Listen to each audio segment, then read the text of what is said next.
Ngiyanibingelela nonke ababukeli be-Black Life TV kuphi nakuphi la kufika khona lo mbukiso. Igama lami nginguStufuza Dlangamandla Zulu.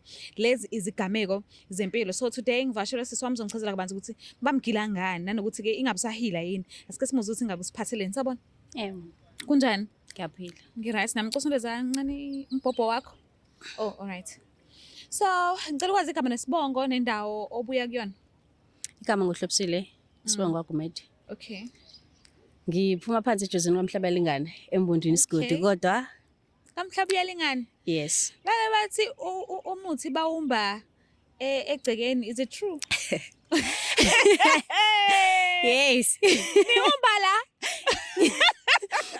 Angifisi nje mina uxabana nentombi kaMhlaba uyalingana ngoba nje angazi lutho ngemithi. Mina umuthi engiwaziyo nje iGrandpa nama flu cocktail, amaphilisi onke no Panado. Eminye nje is not make sure. So binjani impela ukukhula? Yeah, impela ngikhula be right. But ngathi sengina 18 yasiyaqala ke. Kuyashintsha. Yebo. All right. Imali le bisihlumeza kangaka kade usuna 18. Ngithe sengina 18 ngabani ne-boyfriend but ekhaya akekho umuntu obekwazi lokho ke. Emveni kwalokho ke khona umkhulu besikhonza naye. Okay. Khonzeza yona ngimini. Okay. Umkhulu besikhonza naye wase efuna umuntu azoshada naye owesithathu. Ekhaya ubaba umfundisi.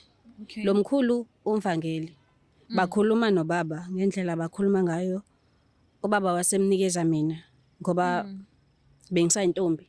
Vele wayifuna umuntu oyintombi usisi bami bakhona babili but banengane bahlala ekhaya. Base bemnikeza mina ke ngazama unqaba ngendlela enqaba ngayo. Bagcina sebengiphoqa ukuthi ngishade naye. Ongangokuba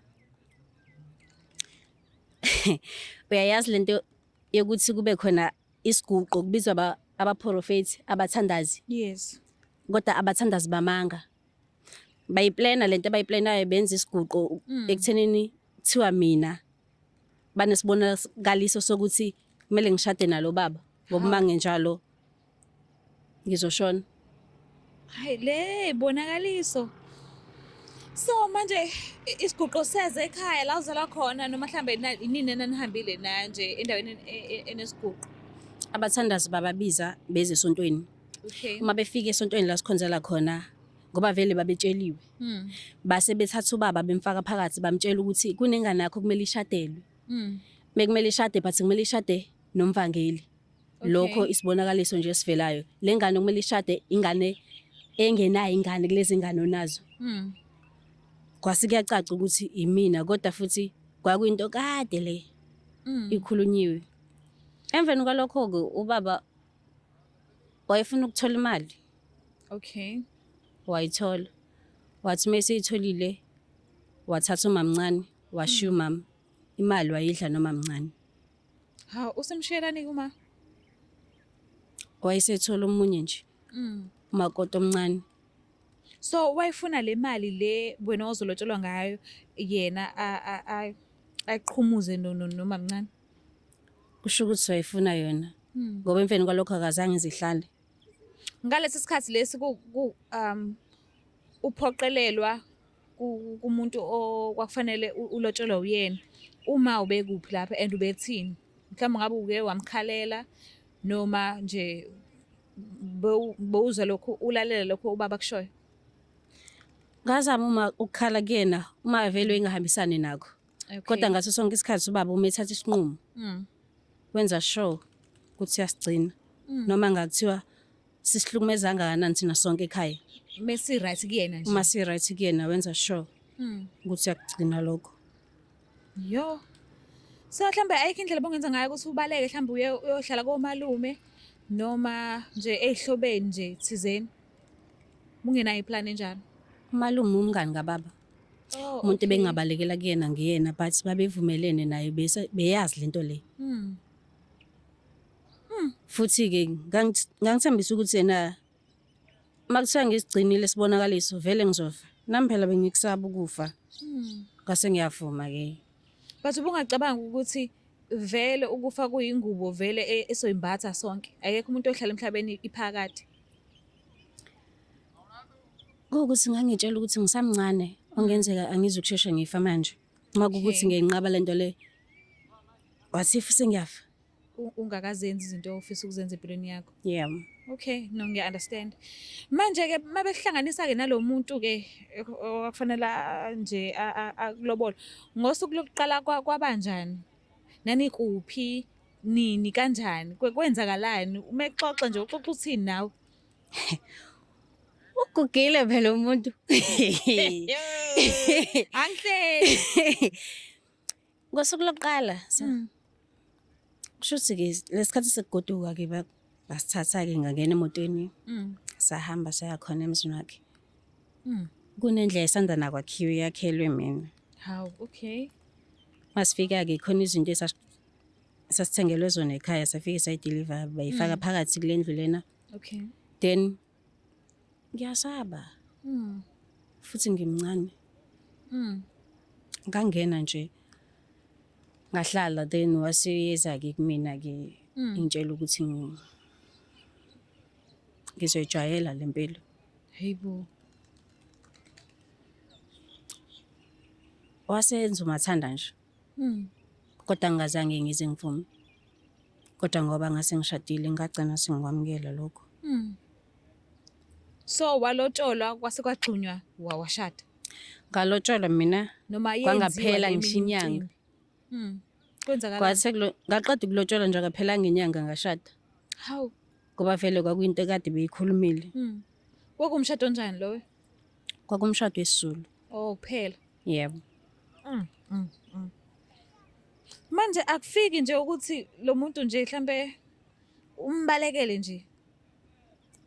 Mhlawumbe ubuyele la uzalwa khona ekhaya. Noma uhlezi ugadiwe. Ngangenalo ithuba lokuthi ngabuyela ekhaya. Yo, la muntu bebaza abantu. Ongangokuba ngisho kuthiwa khona la ngihambe khona ngaya khona ngedwa. Okay. Waza uyephi? Uma kuthiwa mhlambe ngihambile ngaya e-town ngamtshelanga. Ngangizwa ngekholo ngizwa kuthiwa bakubona endaweni yokuthi Hawu. Usebona kanjani ukuthi ukephi? Hayi, wena ipayi zakhe. Hayi. Segcwele nje. Futhi nje noma kwenza ukuthi vele ngake emncane. So mangiphumile futhi ngangijwayele ukuhamba naye. So mangizophuma ngihamba ngede bese bangifonela hayibo. Sibona uhlobisile la. Hayi. Ebese yafona ukuphi? Yo, Hawu. Ohlezi ugadiwe. kangihlezi awu ijele. Wase-KG. Ijele nje. Ngabe mhlambe namanje usase kubona lobo budlelwane, usase emshadweni wakho, noma mhlambe wathola indlela zokuphuma ubale ukuhamba ekhaya. Kagcina ngiphumile. Kanjani ke manje? Ubengakwazi ukungiphatha kahle, bengesenandaba nami. Ngase ngicela ngibona ukuthi ngcono ngekhaya futhi bazama ukusihlanganisa nabo umndeni. Kodwa kwathola ukuthi angeke ngisakhona. Okay. Kodwa nje umuntu lesikhathi sihlanganisa bomndeni, lo muntu lo ngangimfuna. Ubaba. Angizange ngize ngimthola kasange sifike. Washonaphi? Wabaleka. Ebalekela kona lokho ukuthi Wabalekela ukuthi kumele ezothatha indaba zakhe ngoba ngase ngizwile vele ukuthi kwazona lezi bonakaliso kwangalona iqiniso. Wasebona ukuthi ngcono ebaleke. akhwanti. Phela komuntu ebengangimfuna lokuqonda naye ngqo ukuthi ngani engithengise kangaka. Kahle kahle ngiyingane yakhe mina noma ngiyini because lento yenza kuzange ngizikhombisa ukuthi mina uyangisala. Wena usuzwa ngobani ke manje ukuthi hayibo abaprofeti bamanga la imanga into engekho nje lento abayisho. Umalume wagcina sephahluka. Esebona naye ukuthi ngiyahlukumezeka. Wayesegcina uyasho ukuthi lento le kwakungelona iqiniso. Hawu. Hey ngeke. So kuze kube manje nje ubaba usanyamalele nje. Uyasaba ukuvela. Ubaba ukhona sebuyile emzini wakhe. Phela nje angakasitholi isikhathi sokuthi ngihlangane naye. Umqondo. Ngimqonde. Ngoba phela ngiyamfuna, ngifuna ngichazele. Ngabe mhlambe usuke wayibona i-psychologist because ngiyazi ukuthi uhlukumezekile emqondweni. Yona yonke nje le film le ibidlalwa phambi kwakho idlalwa abantu abathembile ngenye level. Ngiyazi ukuthi lokho kuyahlukumeza. So ngabe mhlambe usuke wayibona i-psychologist yakukhanselisha noma Bengakaze ngize ngibone. ngabe mhlambe usafisa ukukhuluma ngale nto le noma nje akuyona into ofuna ukukhuluma ngayo kakhulu. Ngathini? Uma ngikhuluma ngakho, khona lento le engitshela ukuthi khona lento ubaba angifihlela yona. So ngiyafisa nje ukuthi ngithole ukuthi kahle kahle kwenzakalani yini le ngako engithengisela yona mina. Okay. Usaphila umlisa lo wathengiswa kuye? Usaphila. Manje niyaxhumana, niyakhuluma, nikhuluma? Asixhumani. Yo. So mase kwenzeka ubaba ayibone le video le njengoba uchaza ukuthi akakakutholi ithuba lokuthi ukhulumisane naye. Ungafisa ukuthini kuyena? Mase kuthiwa nje nangi njengamanje uyayibona le video. Ungafisa ukuthi akulalele akuzwe uthini? Ubaba ngafisa ukuthi engitshele ukuthi kungani lento le ayenze kumina. Nokuthi engichazele ukuthi kahle kahle kusho ukuthi mina kuzo zonke lezi ngane zakhe ubengithanda noma ebengangithandi, because lento ayenzile ngavele ngabona ngathi ubengangithandi okanye akangizali, kuneqiniso nje alaziyo ngami. Ufele ukuthi busemncane 1 2 ufele ukuthi ubusayiphethe kahle. Ngabe ungathini kubantu abancane ukubagqugquzela ukuthi abahlale beziphethe kahle khona kade udlule kulesi simo lesi?